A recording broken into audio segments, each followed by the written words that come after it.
بچوں، آج ہم ہمارے نصاب میں شامل خواجہ حیدر علی آتش خواجہ میر درد کی دو غزل کا خلاصہ پڑھیں گے۔ اس میں ہماری پہلی غزل ہے: مدرسہ یا دیر تھا یا کعبہ یا بت خانہ تھا، ہم سبھی مہمان تھے وہاں تو ہی صاحب خانہ تھا۔ اس کا دوسرا شعر ہے: وائے نادانی کے وقت مرگ یہ ثابت ہوا، خواب تھا جو کچھ کے دیکھا جو سنا افسانہ تھا۔ دیکھیے، یہ شعر میں اس لیے پڑھ کر بتا رہا ہوں کہ آگے یہ غزل میں شعر با شعر اس کی تشریح بھی کر کے بتاؤں گا۔ اگلا شعر ہے: حیف کہتے ہیں ہوا گل زار تاراج خزاں، آشنا اپنا بھی وہاں ایک سبزائے بیگانہ تھا۔ بچوں، یہ جو شعر ہیں، یہ شعر میر درد نے اپنے محبوب، حقیقی محبوب یعنی خدا کے شان میں لکھے ہیں، اس کی یاد میں لکھے ہیں۔ تو اس میں یہ خدا کی تعریف کر رہے ہیں اور یہاں اپنے دل کی کیفیت، اپنے دل کے احساس، اپنے جذبات کا اظہار کر رہے ہیں، اپنی محبت کا اظہار خدا سے کر رہے ہیں۔ اس میں اگلا شعر ہے: ہو گیا مہماں شرائے کثرت موہوم آہ، وہ دل خالی کے تیرا خاص خلوت خانہ تھا۔ اس کے بعد میں جو انہوں نے اس میں اگلا شعر بیان کیا ہے وہ یہ ہے، لکھتے ہیں کہ بھول جا خوش رہ اب وہ شاب کے مت یاد کر، درد یہ مذکور کیا ہے آشنا تھا یا نہ تھا۔ اس میں شاعر یہاں زندگی، حیات اور اس کی چرچا کر کے بیان کر رہے ہیں۔ تو دیکھیے، ہم ان کو آگے خلاصہ کرتے ہوئے ایک ایک شعر کی تشریح پڑھیں گے اور ان کی شاعری کی خاصیت، ان کی شاعری میں وحدت الوجود کا جلوہ دیکھیں گے، اللہ کا جلوہ گری کی جو وضاحت کر رہے ہیں اس کو دیکھیں گے۔ اگلی ان کی غزل ہے: تجھی کو جو یاں جلوہ فرما نہ دیکھا، برابر ہے دنیا کو دیکھا نہ دیکھا۔ پھر اگلا شعر ہے اس میں: مرا گنچائے دل ہے وہ دل گرفتہ، کہ جس کو کشوں نے کبھو وا نہ دیکھا۔ پھر غزل میں اگلا شعر، ان کا جو شعر ہے یہ لکھتے ہیں: یگانہ ہے تو آہ بیگانگی میں، کوئی دوسرا اور ایسا نہ دیکھا، اذیت مصیبت ملامت بلائیں تیرے عشق میں ہم نے کیا کیا نہ دیکھا۔ یعنی ان مصیبتوں اور ان بلاؤں کو اپنے جو محبوب کی عشق میں انہوں نے جھیلی ہے ان کا اظہار کر رہے ہیں۔ آگے لکھتے ہیں: کیا مجھ کو داغوں نے شرو چراغاں، کبھو تو نے آ کر تماشا نہ دیکھا۔ اور اگلا شعر لکھتے ہیں: تغافل نے تیرے یہ کچھ دن دکھائے، ادھر تو نے لیکن نہ دیکھا نہ دیکھا۔ پھر اپنی غزل کا اگلا شعر بیان کرتے ہیں: حجاب رخ یار تھے آپ ہی ہم، کھلی آنکھ جب کوئی پردہ نہ دیکھا۔ یعنی اپنی غفلت کا اظہار کر رہے ہیں اور بیان کر رہے ہیں کہ اے خدا، میرے اور تیرے درمیان ایک جو پردہ تھا وہ غفلت کا پردہ تھا، جس کی وجہ سے ہم تجھے دیکھ ہی نہیں پا رہے تھے۔ اور آخری شعر میں یعنی جو مقطع بیان کر رہے ہیں اس میں لکھتے ہیں، شب و روز اے درد در پہ ہوں اس کے، کسوں نے جیسے یا نہ سمجھا نہ دیکھا۔ یعنی ہم تو تیری یاد میں ڈوبے ہی رہتے تھے اور حکمتوں کو کوئی آج تک تیری کو سمجھ ہی نہیں پایا ہے۔ تجھ سے لو ضرور لگا رکھی تھی، لیکن تجھ کو سمجھنے کے لیے ایک الگ دل، الگ احساس، الگ جذبات کی ضرورت ہے۔ تو آگے ہم اس کو شعر با شعر پڑھتے ہیں۔ چلیے شروع کرتے ہیں، آئیے۔ ویلکم اسٹوڈنٹ، آج ہم ہمارے نصاب میں شامل بی اے پارٹ سیکنڈ کی پہلے شاعر کی غزل نمبر 1 کا خلاصہ پڑھنے جا رہے ہیں، اس کی تصریح کرنے جا رہے ہیں۔ ہم ایک ایک اشعار کی تصریح اپنے لفظوں میں کریں گے، اور کل کے ہمارے ویڈیو میں ہم نے خواجہ میر درد کی حیات، ان کے کلام پر چرچا کی تھی۔ تو چلیے آج ہم شروعات کرتے ہیں ہمارے آج کے اس ٹاپک کی۔ دیکھیے ہمارے نصاب میں یہ پہلی غزل کا پہلا شعر ہے، مدرسہ یا دیر تھا کعبہ یا بت خانہ، ہم سبھی مہمان تھے وہاں تو ہی صاحب خانہ تھا۔ یعنی شاعر خدا کے ہر جگہ ہونے کی وضاحت پیش کر رہا ہے، ہر جگہ اس کے موجود ہونے کا، اس کے وجود کا اظہار اپنے لفظوں میں کر رہا ہے، اپنے جذبات کے ساتھ پیش کر رہا ہے۔ شاعر خدا کے ہر جگہ حاضر و ناظر ہونے پر اپنے احساس کا اظہار کر رہے ہیں کہ اس کائنات میں ہر جگہ تو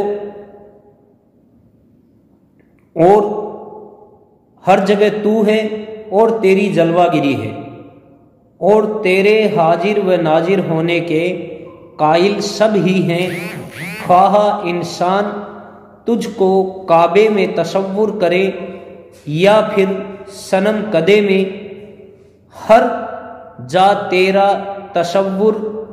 اور موجودگی کا احساس رہتا ہے، تیرے علاوہ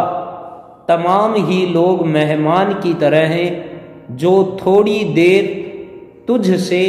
لو لگا کر چلے جاتے ہیں۔ یعنی بیان کر رہے ہیں کہ اور تو سب مہمان ہیں اس دنیا میں، جو انسان ہیں وہ سارے انسان مہمان کی طرح ہیں جو آتے ہیں اور تھوڑی دیر کے لیے تجھے یاد کر کے چلے جاتے ہیں، تو ہی ہر دم ہر جگہ حاضر و ناظر ہے۔ اگلا شعر ہے، وائے نادانی کے وقت مرگ یہ ثابت ہوا، خواب تھا جو کچھ کہ دیکھا جو سنا افسانہ تھا۔ یعنی دنیا کی بے ثباتی کا پتہ درد اس طرح دے رہے ہیں کہ ہم کو اس کی حیثیت اس وقت معلوم ہوئی جب دنیا سے رخصت ہونے کا وقت آیا، کہ جو کچھ بھی ہماری زندگی میں دنیا کی رغبت اور محبت اپنا مقام بنا چکی تھی، وہ تو محض ایک خواب کی مانند ہے، خواب کی طرح تھی کہ آنکھ کھلی اور ٹوٹ گیا، یعنی کہ موت آئی اور دنیا سے رشتہ ختم ہوا۔ شاعر یہاں بیان کر رہے ہیں کہ زندگی کیا ہے، فانی ہے، ختم ہونی ہے، یہ تو صرف ایک ہمارا خواب ہے جو نیند میں ہم دیکھتے ہیں، اس خواب کی طرح ایک دن موت جو جب آئے گی تو یہ خواب ہمارا ٹوٹ جائے گا۔ اگلا حیف کہتے ہیں ہوا گلزار تاراج کھجاں، آشان اپنا بھی وہاں ایک سبزائے بیگانہ تھا۔ شاعر اس بات پر افسوس کا، حیف کا معنی ہے افسوس کرنا، شاعر اس بات پر افسوس کا اظہار کر رہے ہیں کہ ہمارا گلزار باد خزاں کے سبب تاراج و برباد ہو گیا، یعنی جو ہمارا گلزار تھا، ہمارا یہ باغیچہ تھا، یہ جب خزاں کا وقت آیا، پت جھڑ کا وقت آیا تو سب کچھ برباد ہو گیا۔ پت جھڑ میں جس طرح سے باغ کیا ہو جاتے ہیں، سوکھے ہو جاتے ہیں، اس طرح سے، کیونکہ اسی خزاں کی زد میں باغ کی ہریالی بھی تھی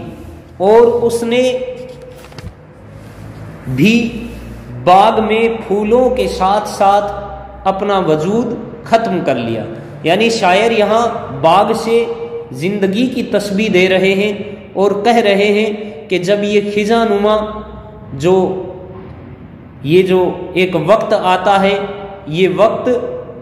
سب کچھ برباد کر کے چلا جاتا ہے۔ اگلا ان کی غزل کا شعر ہے، ہو گیا مہماں شرائے کثرت موہوم آہ، وہ دل خالی جو تیرا خاص خلوت کھانا تھا۔ درد کہہ رہے ہیں کہ میرا دل جس میں تیرے سوا کسی کی محبت کا بشیرہ نہ تھا، وہ تیرا خاص خلوت کھانا تھا، اب تیری آرزو، تیرے ارمان و خوشی کے بجائے صرف اور صرف آہ و نالہ کا ٹھکانہ بن گیا ہے۔ یعنی ایک طرح سے یہ یہاں اپنی محبت کا اظہار اس کے حقیقی کی میں کر رہے ہیں۔ شاعر اس شعر میں اپنی محبت کا اظہار اس کے حقیقی میں کر رہے ہیں اور بیان کرتے ہیں کہ میرا دل جس میں تیرے سوا کسی کی محبت نہ تھی، تیرے سوا کسی کی رغبت نہ تھی، آج وہ بالکل خالی ہو چکا ہے، اور جس میں کبھی تیرا ٹھکانہ رہا کرتا تھا، آج وہ صرف ارمان بن کے رہ گیا ہے اور خالی پڑا ہے۔ اگلا شعر بیان کرتے ہیں، بھول جا خوش رہ ابس وہ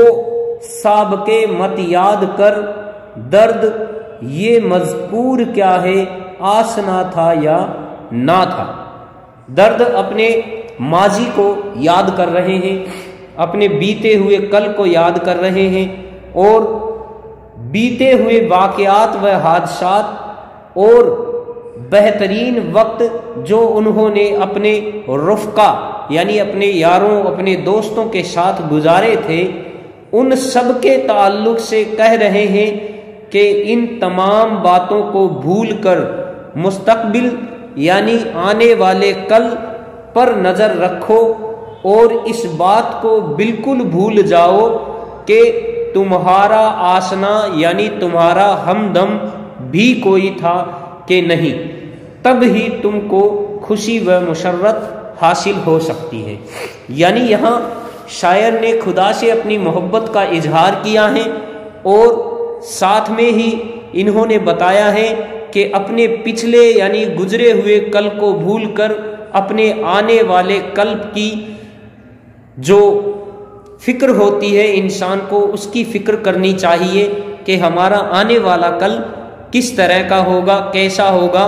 تو بھی جو بیتا ہوا کل ہے، چاہے وہ خوشی حالی میں ہو یا پھر دکھ درد میں، رنج و الم میں گزرا ہو، اس سب کو بھول جاؤ، آنے والے کل کی فکر میں ڈوب جاؤ، تب ہی انسان اپنی زندگی کو خوشحال بنا سکتا ہے۔ یہ تھی ہماری پہلی غزل جس کا ہم نے ابھی خلاصہ پڑھا، جس کی ہم نے تشریح کی۔ ہماری نصاب کی دوسری جو درد کی غزل ہے وہ غزل ہم شروع کرنے جا رہے ہیں، تو چلیے اس کے اشعار کو پڑھنا شروع کرتے ہیں۔ دیکھیے پہلا اس کا شعر میں پڑھتا ہوں۔ تجھی کو جو یہاں جلوہ فرما نہ دیکھا،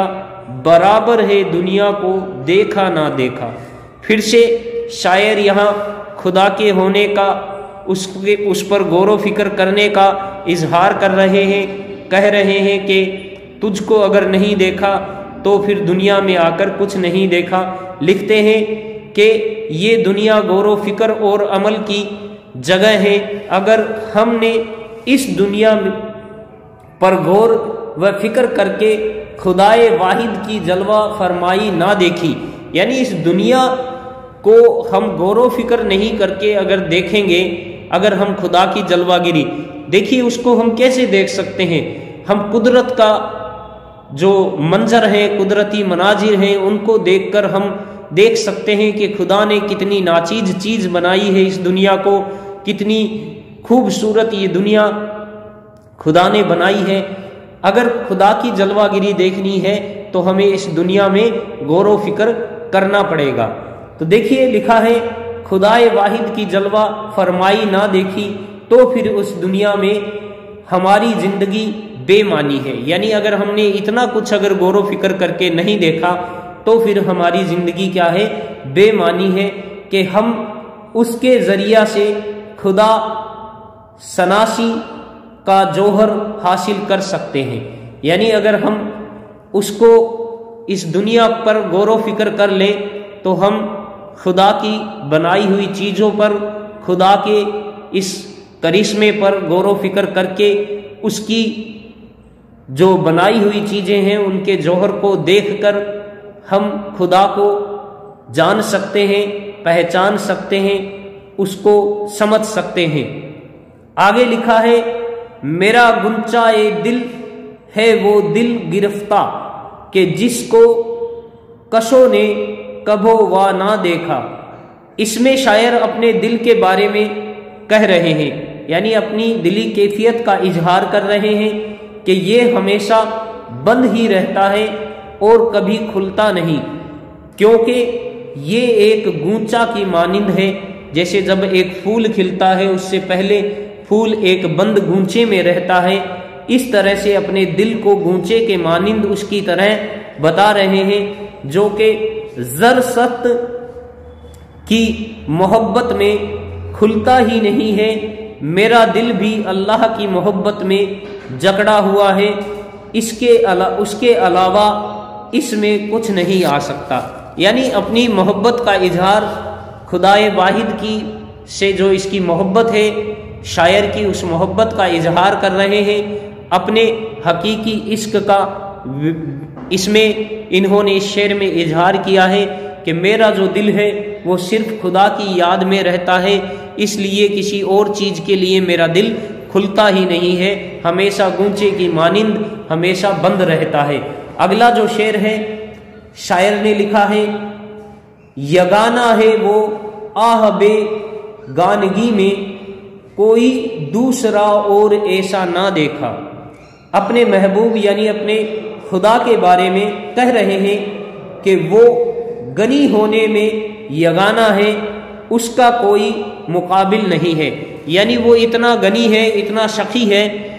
اتنا دینے والا ہے، اتنا رحیم و کریم ہے کہ اس کے برابر کوئی اور نہیں ہے۔ وہ ہمیشہ اپنے بندوں کی پر نظر رکھتا ہے، اور اپنے اس شعر میں انہوں نے اس کی اس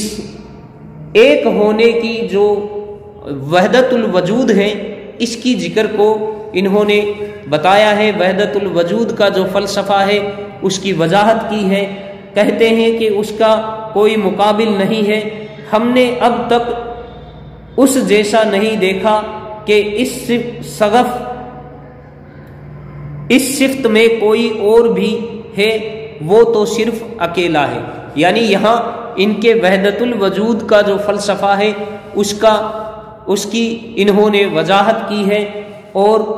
یہ ان کی شاعری کا ایک اہم حصہ بھی ہے۔ اگلا لکھتے ہیں اذیت مصیبت ملامت بلائیں تیرے عشق میں ہم نے کیا کیا نہ دیکھا۔ خدا سے اپنی محبت اور عشق کی شدت کے بارے میں درد بیان کر رہے ہیں، یعنی بیان کر رہے ہیں کہ خدا سے جو ہماری محبت ہے، اس کی جو تاثیر ہے، اس کی جو شدت ہے، وہ اتنی زیادہ ہے کہ اے خدا، ہم نے تجھ سے محبت کی ہے، اور اس محبت کی جو پاداش میں ہم نے ہر طرح کی مصیبتیں برداشت کی ہیں، اور یہ ہماری خوش نصیبی ہے کہ اس سے عشق میں مزید مضبوطی آ رہی ہے۔ یعنی اپنے جو عشق ہے، حقیقی عشق، اس کا بیان کر رہے ہیں کہ اے خدا، ہم نے تجھ سے عشق میں جو ہم نے مصیبتیں جھیلی ہیں، جو برداشت کی ہیں، اس سے ہم میں سہن کرنے کی طاقت اور زیادہ بڑھ گئی ہے۔ اگلا شعر لکھتے ہیں، کیا مجھ کو داغوں سے شرو چراغاں، کبھو تو نے آ کر تماشا نہ دیکھا۔ درد کہہ رہے ہیں کہ عشق کی وجہ سے جو زخم ملے وہ اتنے زیادہ تھے کہ میرا پورا جسم ہی ایک فانوس کی مانند ہو گیا۔ یعنی شاعر یہاں اپنے جسم میں جو زخم ہے ان کو فانوس کی تشبیہ دے رہا ہے، کہہ رہا ہے کہ اے خدا، تو نے آ کر نہیں دیکھا، ہمارا جو جسم ہے وہ تیرے عشق کی محبت میں جو ہم پر ظلم و ستم ہوا ہے، اس سے جو زخموں سے جو چھلنی ہوا ہے، ان زخم ایک ایک زخم سورج کی طرح چمک رہا ہے، آب و تاب دے رہا ہے، فانوس کی طرح جل رہا ہے۔ آگے لکھتے ہیں کہ ہر طرف سے روشنی کی کرنیں پھوٹ رہی ہوں، اس طرح سے یہ دکھائی دیتا ہے، لیکن اس حالت میں بھی میرے عزیز محبوب تو نے آ کر کبھی ہماری خبر نہ لی۔ اگلا جو شعر ہے وہ لکھ رہے ہیں، تغافل نے تیرے یہ کچھ دن دکھائے، ادھر تو نے لیکن نہ دیکھا۔ اپنے محبوب کی لاپرواہی اور بے رخی کی طرف اشارہ کر رہے ہیں، کہہ رہے ہیں کہ تیری محبت میں ہم نے اپنی حالت خراب کر لی، اور لکھتے ہیں کہ جو حالت خراب کی، کبھی تو ہماری طرف توجہ کرے، لیکن تو نے اب تک ہماری کوئی خبر نہ لی۔ یعنی یہاں اپنے محبوب کی بے خبر ہونے کی شکایت کر رہے ہیں، اور اس کی بے رخی کی شکایت کر رہے ہیں، کہہ رہے ہیں کہ تو نے کبھی ہماری طرف توجہ کی ہی نہیں، ہم اتنے ظلم و ستم سہتے رہے اور تجھے اتنا یاد کرتے رہے، لیکن تو نے کبھی ہم پر اپنی نظر عنایت ہی نہیں فرمائی۔ تو یہ جو شعر ہے، اس کے بعد اگلا شعر جو لکھتے ہیں کہ حجاب رخ یار تھے آپ ہی ہم، کھلی آنکھ جب کوئی پردہ نہ دیکھا۔ یہاں شاعر اپنے محبوب یعنی خدا کے بارے میں کہہ رہے ہیں کہ وہ ہم سے بہت قریب ہے، لیکن اس کے اور اپنے درمیان ہم خود ہی حائل ہیں، یعنی ہم خود ہی پردہ بنے ہوئے تھے، ہم نے کبھی اس کو دیکھا ہی نہیں، اس کو دیکھ ہی نہیں پائے، یعنی ہم نے کوئی جستجو نہ رکھی، لیکن جب ہم کو اس غفلت کا احساس ہوا تو معلوم ہوا کہ خدا اور بندے کے درمیان کوئی پردہ نہ تھا۔ یعنی شاعر بیان کر رہے ہیں خدا کا بندے کے سامنے ہونے کا، لیکن بندے کی جو غفلت ہے، اس غفلت کی وجہ سے وہ خدا کو دیکھ نہیں پاتا ہے۔ اس بات کا اظہار کرتے ہیں اور اپنی دل کے احساس کا بیان کرتے ہیں، کہتے ہیں کہ اے خدا، تو ہمارے سامنے تھا، لیکن ہماری غفلت میں ڈوبی ہوئی آنکھیں جو ہمارے بیچ میں پردہ بنی ہوئی تھی، اس سے ہم تجھے دیکھ ہی نہیں پائے۔ اگلا شعر لکھتے ہیں، شب و روز اے درد در پہ ہو اس کے، کشوں نے جیسے یا نہ سمجھا نہ دیکھا۔ درد یہاں کہہ رہے ہیں کہ میں اپنی شدت عشق کی وجہ سے اپنے محبوب یعنی خدا کے جو در پر پڑا ہوں اور اس سے لو لگا رکھی ہے، جو ہر جگہ موجود تو ہے لیکن نظر نہیں آتا ہے، صرف اسی کی جلوہ گری ہی دکھائی دیتی ہے، جس کی حکمتوں کو کوئی آج تک سمجھ نہیں سکا ہے۔ یعنی شاعر یہاں خدا کے جو جوہر ہے، خدا کے بنائی ہوئی یہ کرشمہ، یہ دنیا، اس میں بیٹھ کر بیان کر رہے ہیں کہ میں تیرے عشق میں اے خدا اتنا ڈوبا ہوا ہوں کہ مجھے کچھ اور نہیں دکھائی دیتا، اور تجھے سمجھنے کے لیے ایک بہتر دل چاہیے، ورنہ کوئی کتنی ہی قیاس کر لے، کتنی ہی کوششیں انجام دے لے، تجھے سمجھ نہیں پائے گا۔ اور یہاں شاعر نے خدا سے اپنی محبت کا اظہار بھی کیا ہے۔ تو یہ ہم نے ہمارے نصاب کی 2 غزلیں پڑھی۔ آگے کی غزل ہم کل ہمارے اگلے جو کلاس ہوگی، اگلی ویڈیو ہوگی، اس میں پڑھیں گے۔ شکریہ۔